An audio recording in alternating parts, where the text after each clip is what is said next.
Beginning tomorrow, the special session of the Texas legislature. And today, Governor Greg Abbott releasing the agenda. Now, you might remember the regular session ending 5 weeks ago with a walkout by House Democrats over the voting bill. Here's a preview with local reaction tonight from Matt Stevens, who goes in depth. When House Democrats broke quorum with their May 30th walkout, they were making the loudest statement possible against Senate Bill 7, the Republicans' priority voting bill. But they were simply delaying the inevitable. Political analysts say the best detractors can hope for is a minor concession or two. Among other things, the bill would place ID requirements on mail-in ballots, ban drive-through voting, limit early voting hours on Sundays, set new rules for removing people from voter rolls, enhance poll watcher freedom, and require video recordings of vote counting. County Clerk Kara Sands says she's been asking a lot of questions and has yet to find anyone with an answer as to how this bill would prevent anyone from voting. And especially in New Oasis County, we have vote centers where you can vote at any location on Election Day. So we've worked really hard in New Oasis County, and you know what, both parties working together and with all the stakeholders in the county to make it easy and make voting more accessible for everyone. Critics say the bill is aimed at Harris and other large counties where Republicans claim COVID-19 alterations helped Democrat turnout and produced questionable ballots in 2020. Governor Abbott's response to the walkout was to veto the appropriations bill for the legislative branch, a move that would stop paychecks for House and Senate staff beginning September 1st. I think he was angry and upset because of the Democrats in the House breaking quorum.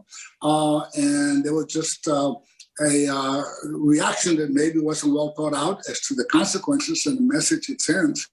That the executive branch can do away with the legislative branch by vetoing their appropriations. That is really unheard of, and maybe in banana republics down in South America or even in Eastern Europe, but it's really unheard of in America. In fact, a lawsuit was filed to determine whether the governor's appropriations veto is constitutional. Also on the agenda and delayed by the walkout is House Bill 20, which would change Texas bail laws.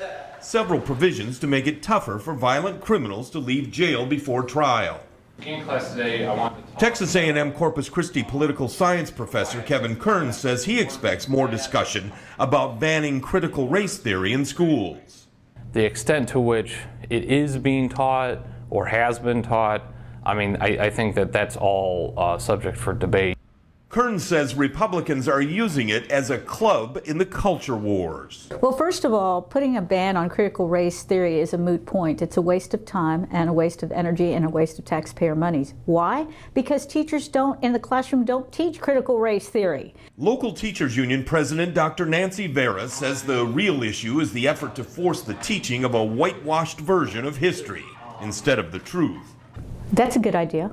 Yes, let's teach the truth. Why not? Why must we skip something that actually happened? Why do we have to make everything look peachy when we know that the only way we've grown as a nation is because of the mistakes and the trials and tribulations? That's how we learn. We'll all learn a lot about Texas lawmaking over the next 30 days. Matt Stevens, Chris 6 News. All right, so here's a question. How does a special session of the legislature work? Take a look. Lawmakers get an agenda set by the governor. Then they have 30 days to tackle items on that agenda. They're not allowed to amend the governor's agenda, and Chris 6 News political analyst Dr. David Smith says it's important to pay attention to the items taken up first. Take a listen. That's really going to set the stage for not only the likelihood of success for those legislative initiatives, but also what are they potentially leaving on the back burner. Smith says the governor has only called one special session before this. And for more of our interview with Smith, just tune in to Chris 6 News Sunrise that begins tomorrow at 5 a.m.